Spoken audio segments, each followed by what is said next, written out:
Hello guys, आपका स्वागत है मैं यूट्यूब चैनल गरिमा हिंदी एजुकेशन में।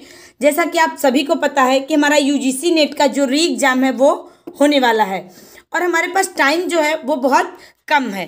आज हम जो क्वेश्चन लाए हैं उसी प्रकार के क्वेश्चन आपके पेपर में पूछे जाते हैं, यानी कि उस प्रकार के क्वेश्चन जो हमारे पेपर में घुमा के पूछते हैं, जिसका आंसर तो हमें पता होता है लेकिन हम क्या होते हैं, कंफ्यूज होते हैं। तो उसी प्रकार के क्वेश्चन हम आज आप लोगों के लिए लाए हैं। आज का पहला क्वेश्चन है, हिंदुस्तानी भाषा का रूप क्या है? संस्कृत निष्ठ, हिंदी उर्दू मिश्रित, दक्कनी हिंदी या ब्रज अवधि का मिश्र रूप। तो देखिए, हिंदुस्तानी भाषा का रूप क्या है? तो हिंदुस्तानी भाषा का रूप है हिंदी उर्दू मिश्रित। क्या होगा? हिंदी उर्दू मिश्रित। हिंदुस्तानी शब्द कभी उर्दू तथा कभी हिंदी का भी दोनों के अर्थों में प्रयुक्त होता है। तो ऑप्शन नंबर क्या हो जाएगा? 2 हमारा करेक्ट हो जाएगा। पद्म सिंह शर्मा के अनुसार उन्होंने हिंदुस्तानी को क्या कहा है? पद्म सिंह शर्मा ने कई बार एग्जाम में पूछा गया, एक बार सुन लीजिए इसको। विशुद्ध हिंदी और उर्दू ए मुल्ला की एक दरमियानी सूरत का नाम ही क्या है? हिंदुस्तानी कहा जाता है। ये अगर आपसे लाइनें पूछ देगा तो अगर आपको पता रहेगा किसकी है तो किसकी है? पद्म सिंह शर्मा की हैं। ग्रियर्सन के अनुसार है, हिंदुस्तानी मुख्य रूप से दोआब की भाषा है, अतः हिंदुस्तानी का प्रयोग हिंदी उर्दू मिश्रित के लिए किया जाता है। अगला क्वेश्चन है, इनमें से कौन सी बोली पश्चिमी हिंदी वर्ग की नहीं है? बांगरू, ब्रज, कन्नौजी या फिर छत्तीसगढ़ी। तो देखिए, इनमें से कौन सी बोली पश्चिमी हिंदी वर्ग की नहीं है? तो वो है छत्तीसगढ़ी। क्या हो जाएगा? छत्तीसगढ़ी। छत्तीसगढ़ी जो है वो क्या है? पूर्वी हिंदी की भाषा है। क्या है? पूर्वी हिंदी की।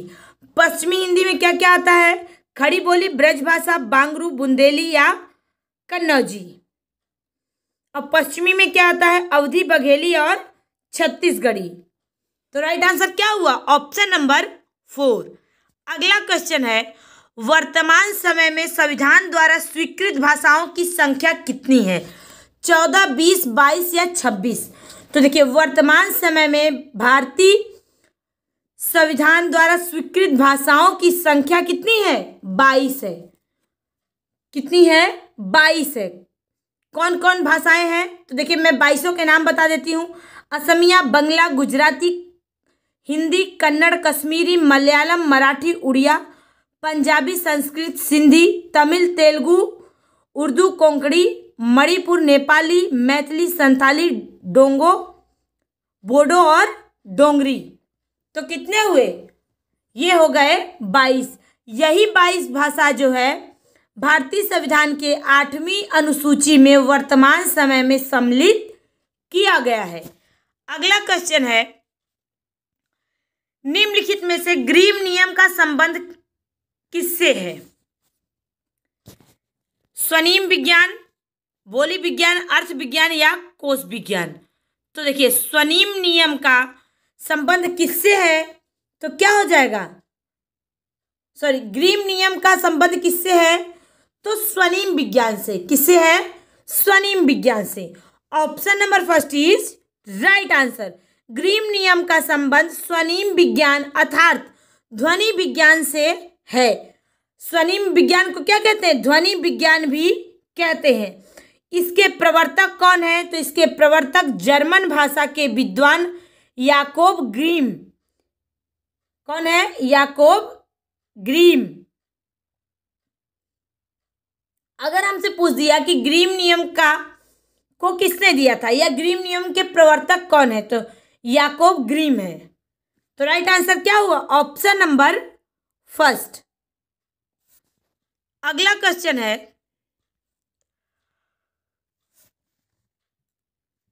नंददास की किस रचना का संबंध नायक नायिका भेद से है?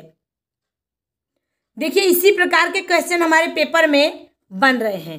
रास पंचाध्यायी, रस मंजरी, श्याम सगाई या भंवर गीत। तो नंददास की एक रचना है रस मंजरी।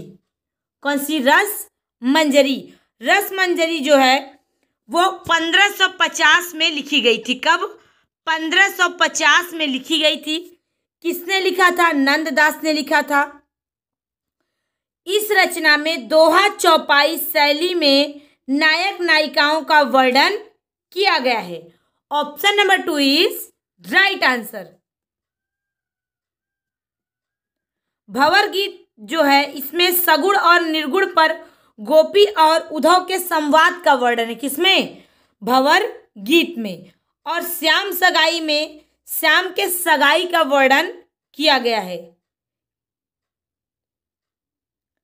और देखिए रास पंचाध्यायी जो रचना है इसमें कृष्ण की रास लीला को रोला छंद में वर्णित किया गया है। तो राइट आंसर क्या होगा? Option number 2। अगला क्वेश्चन है, निम्नलिखित में से आनंद कादंबरी के संपादक कौन थे या कौन है? भारतेंदु हरिश्चंद्र, बद्रीनारायण चौधरी प्रेमघन, प्रताप नारायण मिश्र या राधाचरण दास।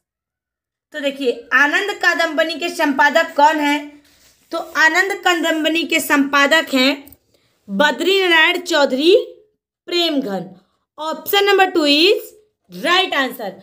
आनंद कादंबरी जो था 1881 में प्रकाशित हुआ था। ये क्या था? पत्रिका था। ये एक साप्ताहिक पत्रिका था। क्या था? साप्ताहिक पत्रिका। कौन सा? आनंद कादंबरी। जिसके संस्थापक कौन थे? Badrinarayan Chaudhary Premghan. Option number 2 is right answer. Bharatendu Harishchandra की एक पत्रिका है कवि वचन सुधा, जो कई बार एग्जाम में पूछी गई है। और प्रताप नारायण मिश्र की एक रचना है ब्राह्मण। प्रताप नारायण मिश्र की क्या है? एक पत्रिका है जिसका नाम क्या है? ब्राह्मण। और राधाचरण दास का इन्होंने पत्रिका का संपादन नहीं किया था। अगला क्वेश्चन है,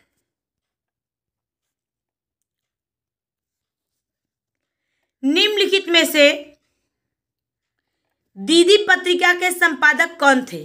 ठाकुर श्रीनाथ सिंह, ठाकुर जगमोहन सिंह, गणेश शंकर विद्यार्थी या प्रताप नारायण मिश्र। तो दीदी पत्रिका के संपादक कौन है? तो Thakur Shrinath Singh. Option number 1 is right answer. इसका प्रकाशन कब हुआ था? 1939 में। कब? 1939 में। Option number 1 is right answer. अभी हमने बताया कि प्रताप नारायण की पत्रिका का क्या नाम है? तो ब्राह्मण। गणेश शंकर विद्यार्थी की पत्रिका है एक जिसका नाम है प्रताप। क्या है? प्रताप। अगला क्वेश्चन है, निम्नलिखित में से कौन सी रचना कुंवर नारायण की है? पथिक, बाजश्रवा के बहाने, मगध या पहाड़ पर लालटेन। तो इनमें से कौन सी रचना कुंवर नारायण की है? तो वो है बाजश्रवा के बहाने। कब लिखी गई थी? 2008 में। कब? 2008 में। किसने लिखा था? कुंवर नारायण ने लिखा था। पथिक किसकी रचना है? राम नरेश त्रिपाठी का। मगध किसकी रचना है? श्रीकांत वर्मा का। और पहाड़ पे लालटेन ये रचना है मंगलेश डबराल का। अगला क्वेश्चन है, इनमें से कौन बावरी पंथ से संबंधित नहीं है? बुल्ला साहेब, बुलाल साहेब, पलटू साहेब या संत साहेब। तो कौन बावरी पंथ से संबंधित नहीं है? तो वो है पलटू साहेब। पलटू साहेब जो थे ये बावरी पंथ के संबंधित नहीं थे। बावरी पंथ के प्रवर्तक कौन था? बावरी साहिबा। कौन था? बावरी साहिबा। बुल्ला साहेब, बुलाल साहेब और संत साहेब ये तीनों लोग क्या थे? बावरी पंथ से संबंधित थे। लेकिन पलटू साहेब जो थे ये जगजीवन दास के शिष्य थे तथा सत्यनामी संप्रदाय के क्या थे? संत थे। अगर हमसे पूछे कि सत्यनामी संप्रदाय के संत कौन हैं, तो पलटू साहब। तो राइट आंसर क्या हुआ? Option number 3। अगला क्वेश्चन है, निम्नलिखित में से सबंगी रचना किसकी है? दादूदास, पीपा, रैदास या रज्जब? तो सबंगी रचना किसकी है? तो रज्जब की। किसकी? रज्जब की है। इस रचना में इन्होंने अपनी तथा निर्गुण संतों की रचनाओं का क्या किया है? संकलन किया है। रज्जब ने अंगवधु नाम से दादू दयाल की रचनाओं का संकलन भी किया है। अगर हमसे पूछे कि रज्जब जो थे इन्होंने दादू दयाल की रचनाओं का किस नाम से संकलन किया था, तो अंगवधु नाम से किया था।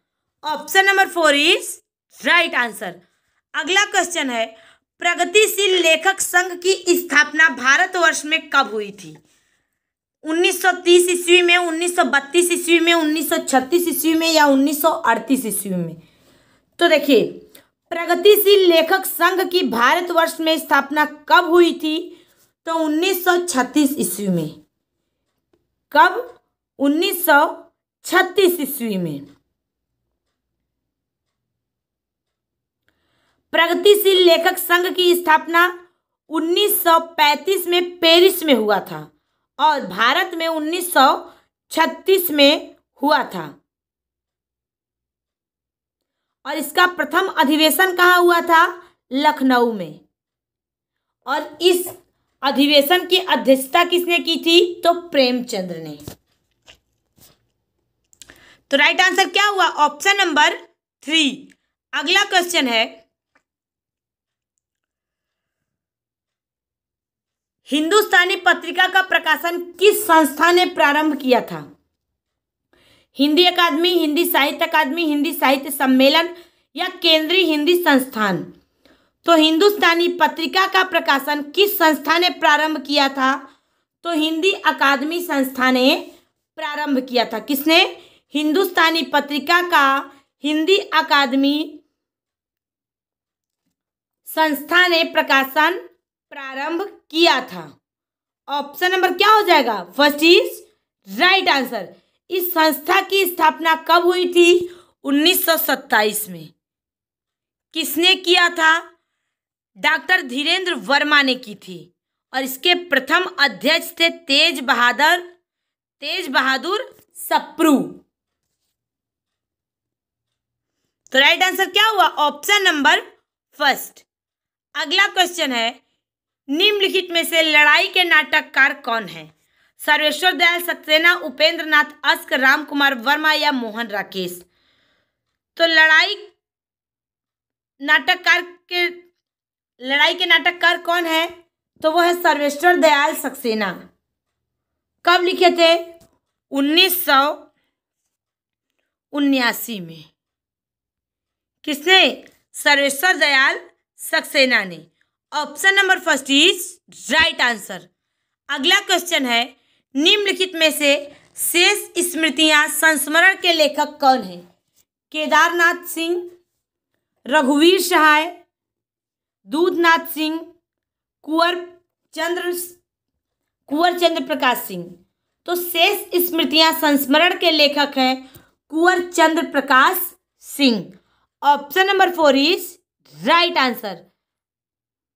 केदारनाथ सिंह जो है, इनकी एक रचना है ताना बाना, ये भी कई बार पूछी जाती है। और रघुवीर सहाय की रचना है दिल्ली मेरा परदेश, ये भी बहुत इंपॉर्टेंट है। और दूधनाथ सिंह ने की 2 रचनाएं अक्सर पूछी जाती है, लौट आओ धार और एक शमशेर भी है। ये दोनों रचनाएं कई बार एग्जाम में पूछी जा चुकी हैं। अगला क्वेश्चन है, निम्नलिखित में से शब्दानुशासन के लेखक कौन है? रामचंद्र शुक्ल, हेमचंद्र, सरहपात या स्वयंभू? तो देखिए, निम्नलिखित में से शब्दानुशासन के लेखक कौन है? तो शब्दानुशासन के लेखक जो हैं वो हैं हेमचंद्र। कौन है? Hemchandra. Option number 2 is right answer. Shabdanushasan के लेखक कौन है? हेमचंद्र। शब्दानुशासन में संस्कृत, प्राकृत और अपभ्रंश तीनों का समावेश किया गया है। अगला क्वेश्चन है, निम्नलिखित में से सूफी काव्य का उद्देश्य क्या था? प्रेम निरूपण, काव्य शास्त्र निरूपण, इस्लाम धर्म प्रचार या राष्ट्रीय चेतना? तो देखिए, सूफी काव्य का उद्देश्य जो था वो था प्रेम निरूपण। क्या था? प्रेम निरूपण। सूफी काव्य का उद्देश्य प्रेम के माध्यम से ईश्वर की प्राप्ति का मार्ग प्रशस्त करना था। इसमें स्त्री को परमात्मा तथा पुरुष को आत्मा के रूप में चित्रित किया जाता था। किसमें? सूफी काव्य परंपरा की रचनाओं में। अगला क्वेश्चन है, इनमें से कौन सा कवि रीति मुक्त नहीं है? घनानंद बोधा, जसवंत सिंह या ठाकुर? तो रीति मुक्त कवि कौन नहीं है? तो वो है जसवंत सिंह। जसवंत सिंह जो थे ये रीति मुक्त कवि नहीं है। ऑप्शन नंबर क्या हो जाएगा? 3 is right answer. Jaswant Singh जो थे ये रीतिबद्ध काव्यधारा के प्रमुख कवि थे। घनानंद बोधा और ठाकुर ये तीनों लोग रीति मुक्त कवि थे। और बिहारी जो थे वो रीति सिद्ध काव्यधारा के एकमात्र कवि थे। कौन? बिहारी। अगला क्वेश्चन है, निम्नलिखित में से जूही की कली कविता के कवि कौन है? सुमित्रा नंदन पंत, सूर्यकांत त्रिपाठी निराला, जयशंकर प्रसाद या महादेवी वर्मा? तो जूही की कली किसकी रचना है? तो जूही की कली जो रचना है वो सूर्यकांत त्रिपाठी निराला की है। कब लिखी गई थी? 1916 में। कब? 1916 में। जयशंकर प्रसाद की एक रचना है सावन पंचक। ये क्या है? कविता है। महादेवी वर्मा की एक कविता है जाग बेसुध जाग। कई बार एग्जाम में पूछा जा चुका है। और सुमित्रा नंदन पंत की एक बहुत महत्वपूर्ण रचना है गिरजे की घंटा। ये भी 1916 में ही लिखी गई थी। तो राइट आंसर क्या हुआ? Option number 2। अगला क्वेश्चन है, निम्नलिखित में से हालावाद के प्रवर्तक का नाम है? तो हालावाद के प्रवर्तक कौन है? नरेंद्र शर्मा, रामेश्वर शुक्ल, अंचल, जगदीश गुप्त या हरिवंश राय बच्चन? तो देखिए, हालावाद के प्रवर्तक जो हैं वो हरिवंश राय बच्चन है। Option number 4 is right answer. Harivansh Rai Bachchan को क्या कहा जाता है? हालावाद का प्रवर्तक। हरिवंश राय बच्चन जो थे छायावाद के समकालीन कवि थे। कभी कभी पूछ देता है कि हरिवंश राय बच्चन कब के कवि थे? तो ये या किस वाद के कवि थे? तो छायावाद के कवि थे। अगला क्वेश्चन है, नागरी पिछाड़ी सभा की स्थापना किस वर्ष हुई थी? 1893, 1897, 1902, 1927? तो नागरी पिछाड़ी सभा की स्थापना 9 जुलाई 1893 में हुई थी। कब? 9 जुलाई 1893 में। किस जगह पर? तो काशी में हुई थी। इसके प्रथम अध्यक्ष राधा कृष्णदास थे और इसके संस्थापक सदस्यों में पंडित राम नारायण मिश्र, शिव कुमार सिंह, बाबू श्याम सुंदर दास थे। तो राइट आंसर क्या हुआ? Option number 1। नागरी पिछाड़ी सभा की स्थापना 9 जुलाई 1893 ईस्वी को काशी में हुई थी। Option number 1 is right answer. ये रहा हमारा आज का क्वेश्चन। मुझे उम्मीद है सभी लोगों को समझ में आया होगा। सभी लोग ध्यान से देखें। Thank you so much.